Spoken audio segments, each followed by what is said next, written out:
Oke, kita lanjut ke soal nomor 23. 6 orang sedang duduk berderet di bangku dengan nomor urut 1 sampai 6. Oke, jadi kita tuliskan 6 tempat duduk dari 1, 2, 3, 4, 5, 6.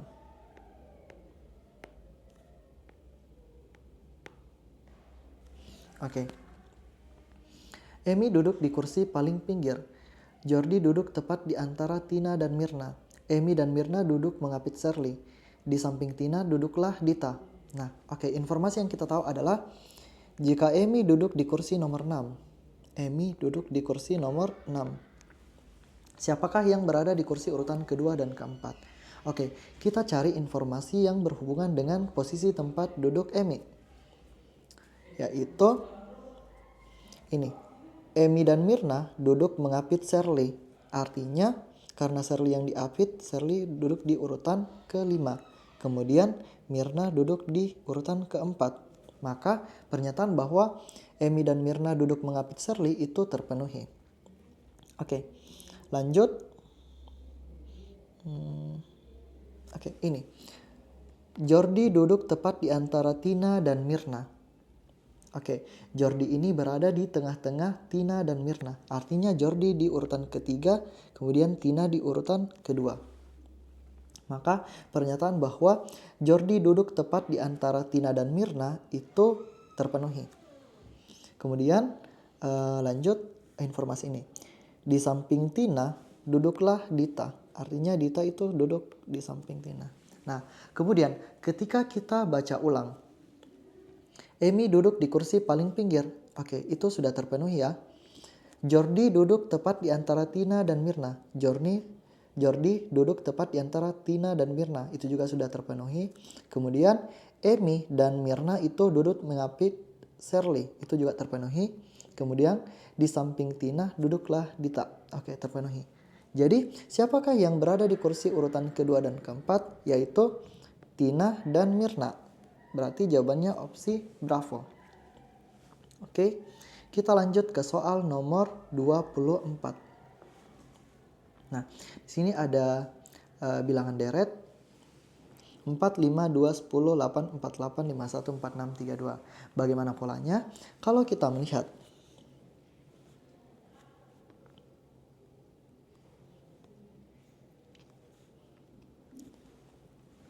4 ke 5 dia itu plus 1.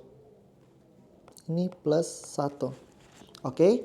Kemudian 5 ke 2. Ini 5 ke 2. Itu dia minus 3. Oke. Kemudian kita lihat 2 ke 10. Itu dia kali 5. Oke. Nah. Kemudian kita lihat 8 ke 48.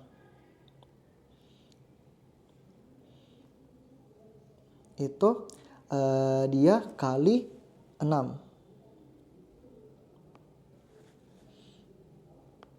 Kali 6. Oke. Kemudian 48 ke 51 dia itu plus 3. Nah, kemudian 51 ke 46 dia itu kurang 5. Kemudian 46 ke 322 itu kali 7. Nah, di sini kita bisa melihat pola bahwa plus 1 minus 3 kali 5. Kemudian kali 6 plus 3 kurang 5 kali 7. Kalau misalkan kita lihat, di sini tuh dia berurutan. Kali 5, kemudian kali 6, dan kali 7.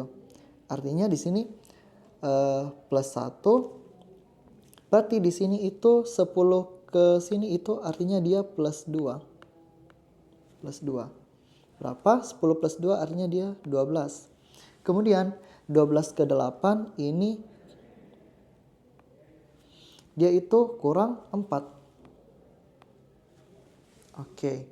Nah, makanya kalau kita lihat polanya lagi, plus 1 kurang 3 kali 5, kemudian plus 2, kemudian kurang 4 kali 6, plus 3 kurang 5 kali 7.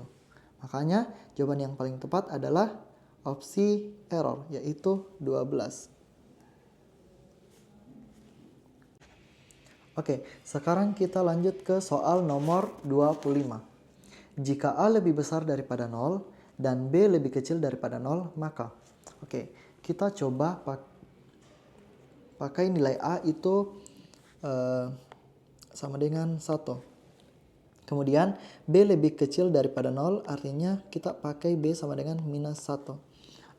Kita coba buktikan A dibagi B, di mana A dibagi B yaitu 1 dibagi minus 1, artinya itu menghasilkan minus 1. Maka kita cari opsi yang tepat. Nah, ketika kita lihat opsinya, itu bisa kita dapatkan bahwa opsi yang paling tepat yaitu Bravo, di mana A per B itu akan lebih kecil daripada 0. Kemudian kita lanjut ke soal nomor 26. Soal nomor 26, jika 10 kurang 2Y lebih besar daripada 2 adalah bilangan bulat positif, maka nilai Y dikurang 1 adalah. Nah, di sini kita menentukan berapa nilai Y. Nah, di sini saya mengambil pemisalan. Misal kita ambil Y sama dengan 3. Nah, 10 dikurang 2, kita substitusi Y menjadi 3, itu besar daripada 2. 10 dikurang 2 kali 3, 6, besar daripada 2. Artinya 4 lebih besar daripada 2. Nah, ini memenuhi. Y sama dengan 3 itu memenuhi. Nah, kemudian kalau misalkan kita coba Y sama dengan 4, maka nilainya 10 kurang 2 kali 4 lebih besar daripada 2. 10 kurang 2 kali 4 kan 8. Jadi 10 kurang 8 apakah lebih besar daripada 2? Itu tidak ya, karena sama dengan. Artinya kita pakai Y sama dengan 3. Nah, kemudian maka nilai Y kurang 1. Y itu kan 3 dikurang 1. Hasilnya 2. Maka yang memenuhi di sini adalah opsi Bravo, bahwa nilai Y ini lebih kecil dari 3. Selanjutnya kita masuk ke soal nomor 27. Di sini kita diberikan informasi nih terkait mobil bergerak, sepeda motor, sepeda, sama orang berlari. Nah, di soal nomor 27 kita ditanyakan manakah yang bergerak dengan kecepatan paling tinggi. Nah, untuk menjawab soal dengan tipe seperti ini, kita terlebih dahulu harus tahu otomatis kayak 1 menit. 1 menit itu berapa meter? Berapa meter jarak tempuhnya? Nah, untuk mengetahui hal tersebut, pertama itu kita ubah dulu nih yang kilometer-kilometer menjadi meter. Kenapa? Karena kita mau menggunakan satuan meter. Nah, pertama untuk mobil kita tuliskan mobil. Nah, mobil itu kan dia bergerak 1 km selama 15 menit. Nah, untuk mengetahui 1 menit dia berapa meter, itu caranya 1 km kan 1000 meter. Jadi 1000 dibagi 15. 1000 dibagi 15. Nah, itu kita dapatkan 66,6. Artinya untuk mobil ini 1 menit dia itu bergerak sejauh 66,6 meter. Selanjutnya yaitu sepeda motor. Kita tulis sepeda motor. Nah, untuk sepeda motor dia itu 1 menit menempuh 100 meter. Nah, langsung saja kita tulis 1 menit sama dengan 100 meter. 100 meter. Selanjutnya sepeda. Sepeda ini 250 meter dalam waktu 5 menit. Jadi kita bagi dulu nih, 250 dibagi 5 itu kita dapat 50. Artinya untuk sepeda S 1 menit dia itu bergerak 50 meter. 50 meter. Terakhir, orang berlari. Nah, kita tuliskan orang berlari, OB. Nah, dalam waktu 45 menit dia berlari sepanjang 5 km. Jadi 5 km kalau kita ubah menjadi meter itu kan 5.000. Nah, 5.000 ini dibagi dengan 45 menghasilkan 111,11. Artinya orang berlari dalam 1 menit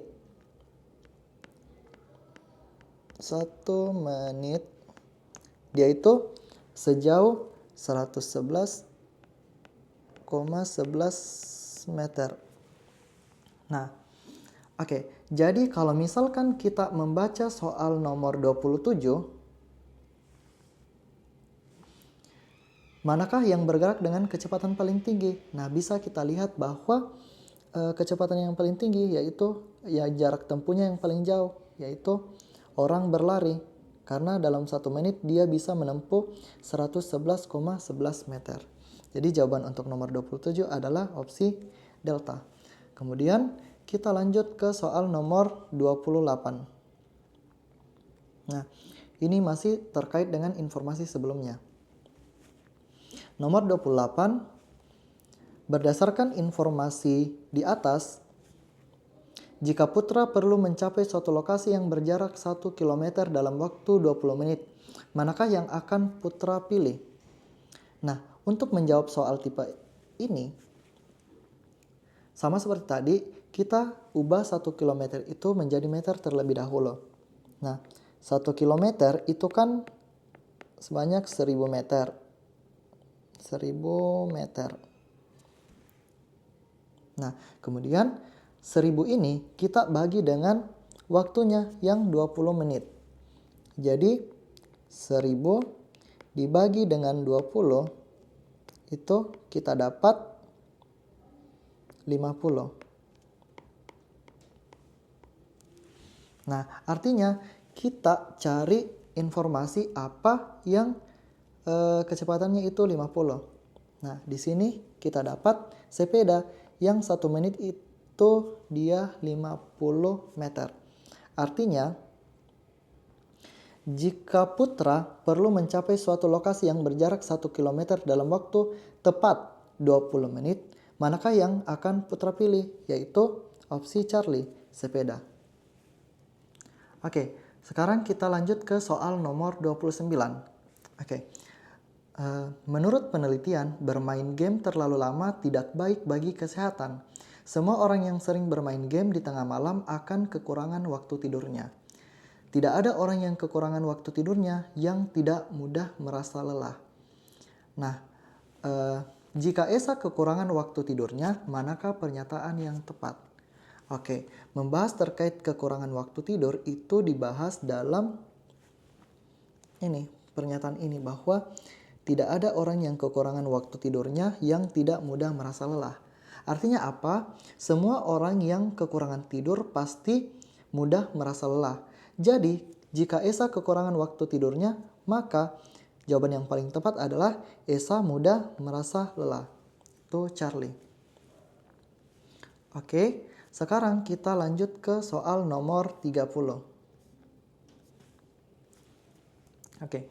Bahan pembuatan kecap adalah pasta kedelai, yaitu pasta kedelai, kemudian gula cair, kita simbolkan dengan GC, kemudian ada garam sebagai G, dan air sebagai A.